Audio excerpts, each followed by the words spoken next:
MLC ఎన్నికల్లో తమ అభ్యర్థుల విజయం ఎప్పుడో ఖాయమైందన్నారు ఎంపీ కొండ విశ్వేశ్వరరెడ్డి. కాంగ్రెస్, బీఆర్ఎస్ పార్టీలకు అభ్యర్థులు లేరని, దేశ ప్రజలు మోడీ, బీజేపీ వైపు ఉన్నారని అన్నారు. భవిష్యత్తులో తెలంగాణలో కూడా కాషాయ జెండా ఎగురుతుందని జోస్యం చెప్పారు కొండ. బీజేపీ పార్టీని బలపరిస్తే రాష్ట్రం అభివృద్ధిలో మరింత ముందుకు పోతుందన్నారు. నరేంద్ర మోడీ తీసుకొచ్చిన ట్యాక్స్ రిలాక్సేషన్స్తో మధ్యతరగతి ఉద్యోగస్తుల కుటుంబాలు సంతోషంగా ఉన్నాయంటున్న ఎంపీ కొండ విశ్వేశ్వరరెడ్డితో మా ప్రతినిధి Raju face to face. Konda Vishwareddy Chevella MP సిద్దిపేటకు వచ్చారు. వారితో అడిగి తెలుసుకుని ప్రయత్నిద్దాం. చెప్పండి, ఎలక్షన్లో ఈ ఎమ్మెల్సీ ఎలక్షన్లో మీ గెలుపు ఏ విధంగా ఉండబోతుంది? మీ మద్దతుకు ప్రజలు మీకు మద్దతు ఎందుకు వేయాలి? గెలుపు అయితే ఖాయము. ఎందుకంటే తెలంగాణ ప్రజలు చూసిండ్రు. తెలంగాణ వచ్చినాక 2 ప్రభుత్వాలు చూసిండ్రు.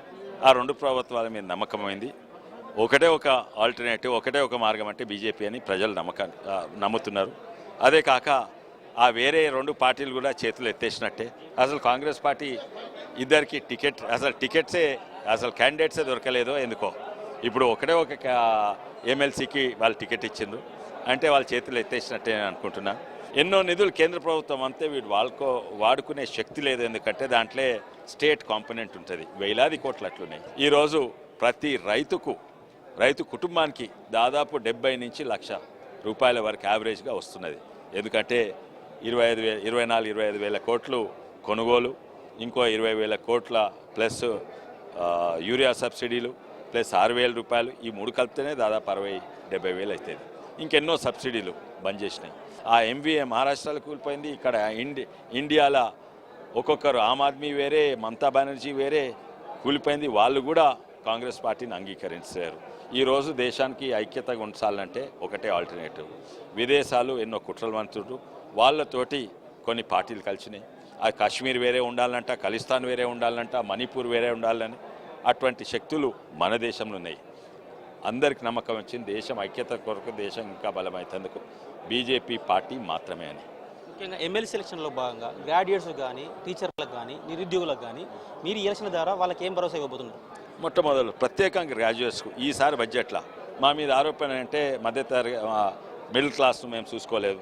ఇప్పుడు చూస్తే ప్రధానమంత్రి మోడీ గారికి, బీజేపీకి మేము రీసెర్చ్ చేస్తాం, మేము ప్రజలతో కలుస్తాం, ప్రజలతో ఉంటాం. మాకు తెలుసు ఎవరి బాధలకు ఏమున్నాయి. ముఖ్యంగా ఇప్పుడు గ్రాడ్యుయేట్స్ ఉన్నారనుకోండి, ఎంతో ఇన్ఫ్లేషన్ వల్ల ధరలు బాగా పెరిగినాయి.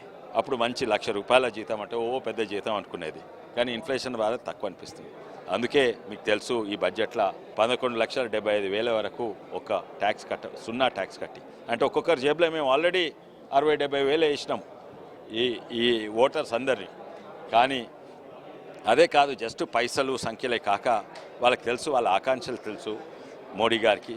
వాళ్ళకి ఏముంటుంది, వాళ్ళకి బిజినెస్ ఉండదు, భూస్వాములు కారు. వీళ్ళు టీచర్స్ అయినా లేకుంటే గ్రాడ్యుయేట్స్ అయినా వాళ్ళు ఉద్యోగంతో బతుకుతారు. కొంచెం మంచి ఉద్యోగాలు, కొంచెం చిన్న ఉద్యోగాలు ఉంటాయి. వాళ్ళ ఆశ ఏంటంటే ఇంత మిగిలితే ఏదో రేపు ప్లాట్ కొరకు ఏదో ఒక ఇల్లు కొనుక్కోవచ్చు ఈ ఈఎంఐల ద్వారా, లేకుంటే దాన్ని కూడా ట్యాక్స్ బ్రేక్ పెట్టింది. కానీ అన్నిట్లో ముఖ్యమైనదంటే వాళ్ళ పిల్లల భవిష్యత్తు. మా కొడుకు డాక్టర్ అయితే మంచిగా, మా బిడ్డ డాక్టర్ అయితే మంచిగా మేము సెట్ అవుతారు, అప్పుడు నిజంగానే సంతోషంగా ఉంటారు. అందుకే ఈసారి సంఖ్యలు పక్కకు పెట్టండి. 10,000 సీట్లు పెంచిండు. వచ్చే 5 ఏళ్ళనే 75,000 మెడికల్ సీట్స్ పెంచుతున్నారు. ఇవన్నీ కూడా చేసేది ఈ ఓటర్స్ గుర్తిస్తున్నారు. వాళ్ళకి తెలుసు మోడీ అండగా ఉంటారని వాళ్ళకి తెలుసు. అందుకే మాకు నమ్మకం ఉంది. మీ ద్వారా విజ్ఞప్తి ఏంటంటే గ్రాడ్యుయేట్స్ భారీ సంఖ్యలో వచ్చి ఓటేయాలని మీ ద్వారా విజ్ఞప్తి.